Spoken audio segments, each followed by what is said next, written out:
Sri Sri Sri Sivabalayogi Maharaj Life and Spiritual Ministration by Lieutenant General Hanut Singh. Author's Preface.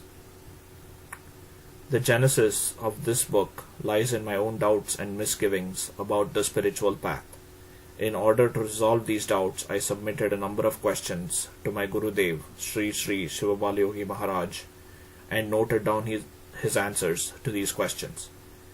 Though these questions and answers have been compiled for my own use and reference, it occurred to me that other devotees may have similar doubts, and hence it might prove useful to print these in pamphlet form for dissemination to a wider public. At the same time, I felt that if a short biographical sketch of Sri Swamiji could also be added to these teachings, it would make the proposed pamphlet more attractive and readable. I submitted this proposal to Sri Swamiji, who gave his blessings to the project and also very kindly agreed to answer further questions pertaining to his life and more specifically to the period of his tapas. Thus began the second session of questions and answers. As the material pertaining to Sri Swamiji's life and teachings steadily grew in volume, I soon realized that a single pamphlet would not do adequate justice to this subject, and hence grew the idea of compiling all of this in a full-length booklet. Once again, I mooted this proposal to Sri Swamiji. He bestowed his blessings, and by his grace, what had been originally conceived as a pamphlet is now seeing the light of day as a small book setting out his life and teachings. I have no pretensions to being a writer, nor this book is a biography in the sense that this term implies. No doubt, at the appropriate time, a qualified writer will come forward to write a fully researched, authentic and eminently readable biography of Sri Swamiji. However, till that happens, it is hoped that this book would serve to fill in the gap.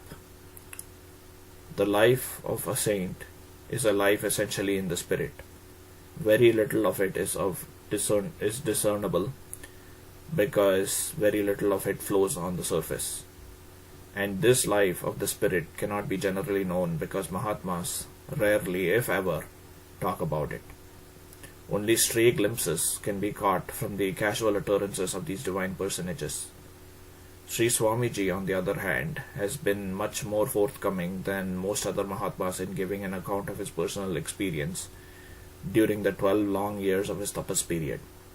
Therefore, the chief value of this book lies in the fact that it contains an authentic and reasonably detailed account of the tapas of a great Mahatma. That apart, it contains some valuable practical guidance for Dhyana Yoga Sadhana as taught by Sri Swamiji. For both these reasons, this book should prove interesting and useful reading for all classes of spiritual aspirants, and more particularly to the devotees of Sri Swamiji. In writing this book, I have freely used Hindi and Sanskrit words in the text. This is because Sanskrit religious terminology does not easily lend itself to translation and rarely has equivalent English words. These Hindi and Sanskrit words have been explained in the text, and a glossary has also been added at the end of the book for easy reference by the reader. Since the intention is to help the reader in his understanding of the book, the meaning given is not necessarily an exact dictionary definition, but rather an idea of the sense or implied meaning of the word in the context in which it has been used.